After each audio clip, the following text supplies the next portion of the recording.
Hello sa inyong lahat! Panibagong video ang gagawin ko ngayong araw na to. At nakabasa ako ng comment sa aking YouTube. Ito ay galing kay Aina Ligaspi. Sabi niya, may opportunity naman ako punta Spain. Kaso natatakot ako, baka hindi ako makahanap ng work o kaya matambay ako. Mabait kasi amo ko dito Hong Kong. Kaya natatakot ako mag-cross country. Alam niyo sa totoo lang, dahil sa naka-experience ako na makapunta ng Hong Kong, ako ay bilib na bilib sa mga kababayan natin na nasa Hong Kong. Kasi napakahirap pala ng trabaho dyan, swertihan na lang talaga sa amo na mapupuntahan nyo. Kasi talagang sinikap ko naman na kayanin yung aking napuntahang amo doon dyan sa Hong Kong. Kaya lang hindi ko talaga kinaya. That time,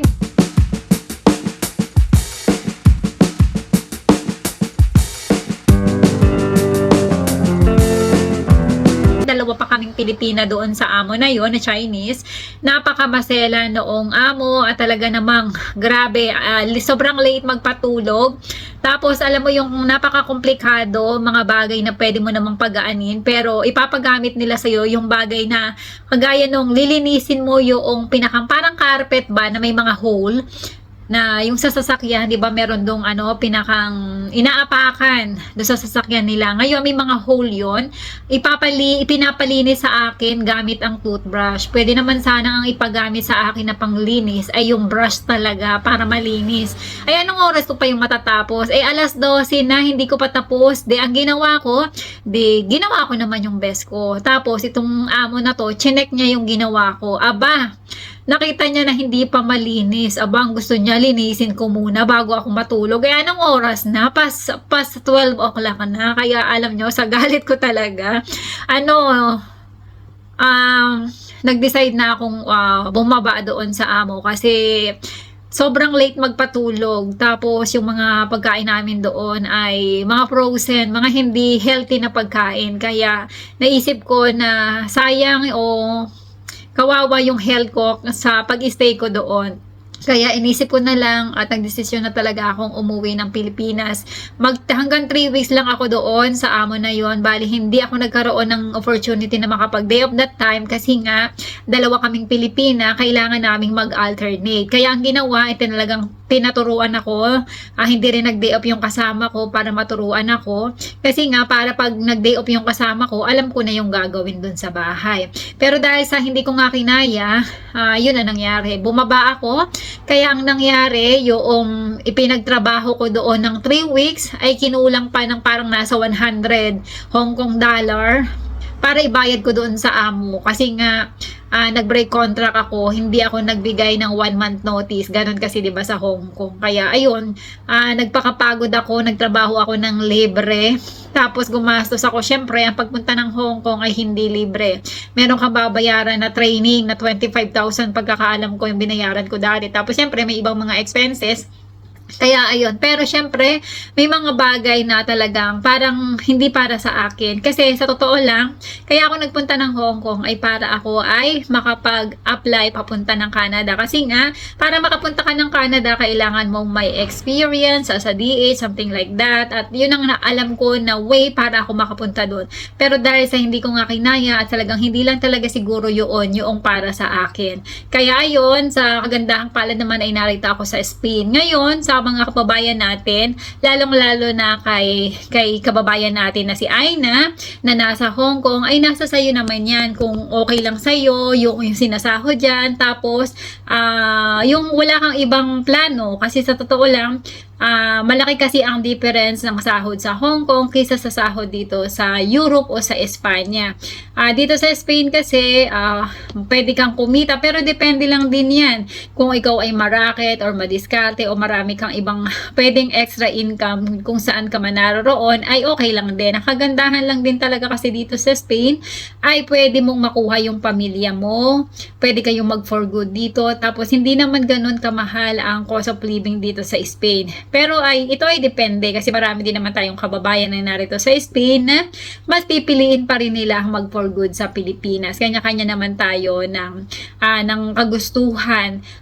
Kung okay sa'yo, okay naman ang iyong employer dyan. Tapos, ang kagandahan lang din talaga kasi dyan sa Hong Kong, malapit ka lang sa Pilipinas. Lalo na, kung mabait naman ang amo mo, pwede anytime makapagbakasyon ka sa Pilipinas. Dito kasi, pag lumipat ka dito sa Spain, syempre, undocumented ka muna. Hindi ka muna makakauwi ng Pilipinas ng mahigit na 2 taon.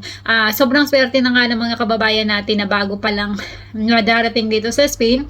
Kasi 2 taon na lang ang aantayin nyo, pwede na kayong makapag-process ng papel. Unlike dati, noong panahon namin o noong nakaraang mga taon, 3 years ang aantayin namin bago kami makapag-process ng papel.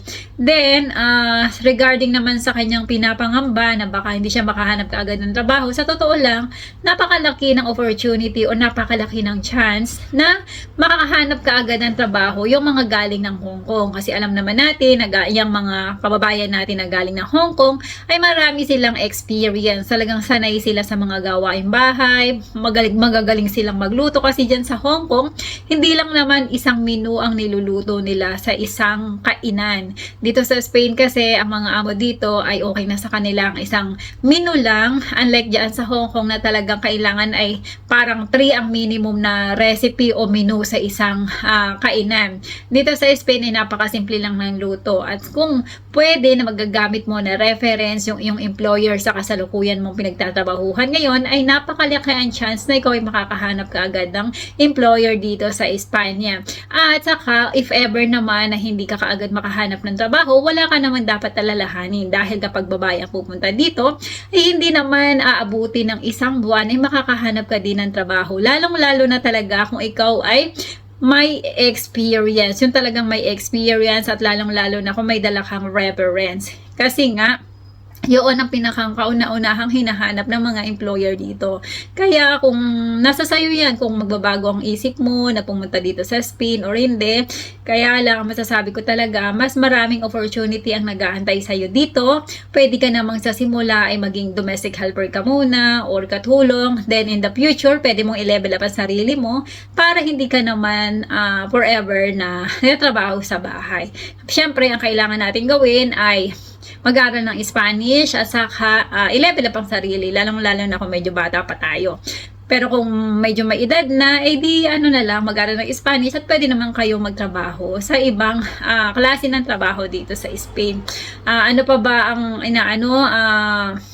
yun, depende talaga sa inyo kung anong kagustuhan nyo. Dito, libre, magkasakit, kasi nga nagbabayad ng SS. Kahit naman ikaw ay undocumented pa, may mga employer na inire-register o kinukuha na ng private insurance yung kanilang mga katulong. Kung hindi ka naman kukuha na ng private insurance, ay pwede ka naman magpa-register sa public hospital.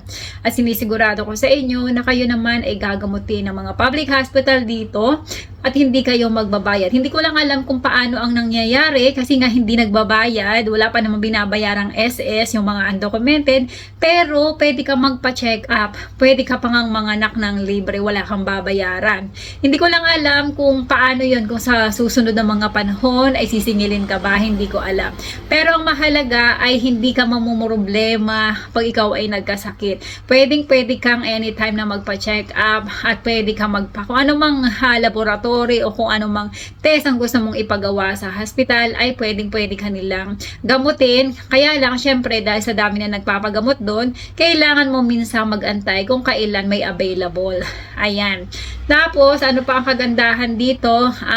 Safe na safe dito ang mga undocumented. Tapos, masaya din naman dito. Depende na lang kung ikaw ba ay introvert o extrovert. Depende na rin sa'yo kung paano mo i-manage yung lifestyle o buhay mo dito sa Espanya. Ayan, sana ay kahit papaano ay mayroon akong ma-share or masabi na kung ano yung inaalala ng ating kababayan kung bakit ayaw niyang pumunta dito sa Spain. Dito naman talaga sa Spain, hindi natin magagaranti kung kayo ay makakahanap kaagad ng trabaho o hindi. Sa totoo lang, kahit ako, ay hindi ko alam kung ako ay makakahanap kaagad ng trabaho o hindi if ever na aalis na ako dito sa amo ko. Kaya, kailangan lang talaga nating makipagsapalaran. Siyempre, hindi naman natin malalaman kung hindi natin susubukan. Pero ang masasabi ko, mas maganda sana kung meron kang ibang plano o gusto mo kahit paano ay mag-level up yung sarili mo at meron ka namang chance na makapunta ng Europe, bakit hindi mo subukan? Pero siyempre, sana mas malaki yung kagustuhan mo na makipagsapalaran dito. Kasi mahirap yung naandito ka na tapos siyempre may mga expenses ka na gagawin, sayang din yung panahon. Para hindi naman masayang if ever na mamaya magde-decide ka na uuwi ka lang ng Pilipinas, sayang.